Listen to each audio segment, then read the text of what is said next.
ശരിയായ കാര്യങ്ങളെ ശരിയായ സമയത്ത് ശരിയായ സ്ഥലത്ത് ചെയ്യുവാനുള്ള ഒരു ആശയമാണ് പ്രിസിഷൻ ഫാമിംഗ് അഥവാ സൂക്ഷ്മ കൃഷി.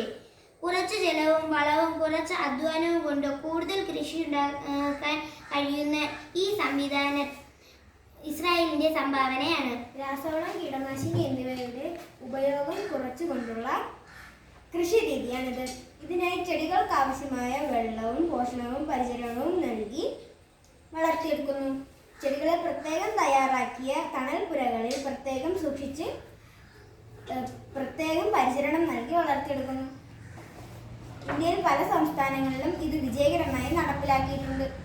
പ്രിസിഷൻ ഫാമിംഗിൽ GPS ആൻഡ് GIS തുടങ്ങിയ സംവിധാനങ്ങൾ പ്രവർത്തിക്കുന്നു. ഓട്ടോമാറ്റഡ് മെഷീനറി അഥവാ സ്വയം പ്രവർത്തിക്കുന്ന ട്രാക്ടറുകൾ പോലുള്ള സംവിധാനം വഴിയാണ് ഇത് പ്രവർത്തിക്കുന്നത്. GPS കൃത്യമായി ഫീൽഡ് മാപ്പിംഗ്, മണ്ണിലെ സാമ്പിൾ ശേഖരിക്കൽ, ജലം, വളം, കീടനാശിനി പോലുള്ളവയുടെ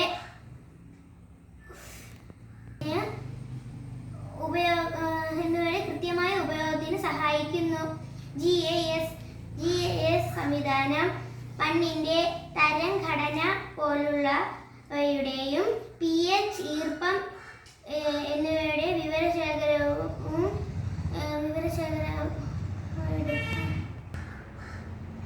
തണൽപ്പുര. പ്രിസിഷൻ ഫാമിംഗിലെ തണൽപ്പുരകൾ ഒരു നിയന്ത്രിത അന്തരീക്ഷം നൽകുന്നതിനുള്ള സംവിധാനമാണ്. പുറത്തുള്ള അന്തരീക്ഷത്തിൽ മഴയോ ചൂടോ വളരെ കൂടുതലാണെങ്കിൽ ചെടികൾക്ക് ആവശ്യമായ താപനിലയും അന്തരീക്ഷ സ്ഥിതിയും നിലനിർത്താൻ ഈ തണൽപ്പുരകൾക്ക് കഴിയും.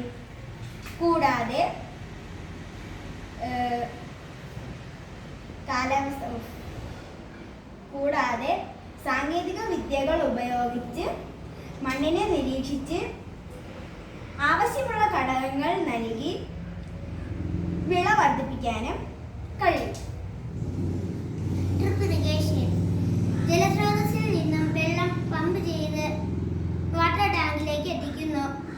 വാട്ടർ ടാങ്കിൽ വെച്ച് ഇതിലേക്ക് അടങ്ങാനുള്ള പോഷകങ്ങൾ ലയിപ്പിച്ച് ഈ ട്യൂബുകൾ വഴി ചെടികളിലേക്ക് എത്തിക്കുന്നു.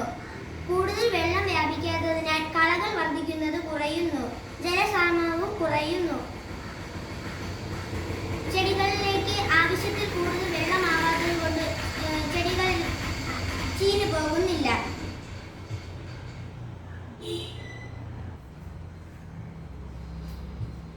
ഇതിന്റെ ഗുണങ്ങൾ കർഷകന്റെ അധ്വാനം കുറയ്ക്കുക മാത്രമല്ല, എല്ലായിടത്തും ശ്രദ്ധ എത്തുകയും ചെയ്യുന്നു. പരിസ്ഥിതി മലിനീകരണം കുറയുന്നു, കൂടുതൽ വിളവുണ്ടാകുന്നു.